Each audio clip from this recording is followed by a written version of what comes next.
Hello everyone, let's welcome back to mechanic boy. இப்போ நம்ம பார்த்துட்டு இருக்கிறது பல்சரோட பிஸ்டன் ரிங்ஸ் தான் பார்த்துட்டு இருக்கோம். அது இப்போ கழட்டுறது பார்த்திங்கன்னா ஆயில் ரிங்ஸு.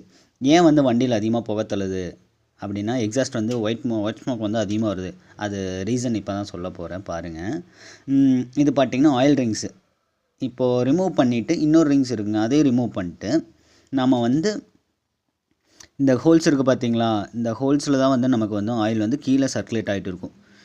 இப்போ நான் இந்த ரிங்ஸையும் வந்து எடுத்துக்கிறேன். மேக்ஸிமம் பார்த்தீங்கன்னா 3 ரிங்ஸ் போட்டிருப்பாங்க. அது எல்லா ரிங்ஸும் நான் கழட்டிட்டேன். வெறும் பிஸ்டன் மட்டும்தான் இருக்குது என் முன்னாடி. இப்போ சென்டரில் வந்து ஆயில் பம்ப் ஆகி இந்த பிஸ்டனுக்கு வெளியில் இந்த ஹோல்ஸ் இருக்குது பார்த்தீங்களா, அந்த ஹோல்ஸ் வழியாக அப்படியே கீழே இறங்கிட்டே இருக்கும். பாருங்கள், இன்னொரு ஆயில் ரிங்ஸ் எடுத்து காட்டு பாருங்கள். இந்த ஆயில் ரிங்ஸ் அப்படியே இந்த கேப் வழியாக வந்து கீழே பிஸ்டனுக்கு கீழே மட்டும்தான் நமக்கு ஆயில் டூப்ளிகேஷன் வந்துகிட்டே இருக்கும். மேலே டாப் டேட்ஷன் போகும். இந்த ரிங்ஸ் வந்து ஒன்ஸ் தேஞ்சிருச்சு அப்படின்னா இந்த கீழே இந்த ஆயில் மேலே போகிறது தடுக்காது. ஆயில் மேலே போய் நமக்கு ஃபயரிங் ஆகி எரிஞ்சு வெளியே வந்துடும். ஓகேங்களா, அதுதான் ஒயிட் ஸ்மோக்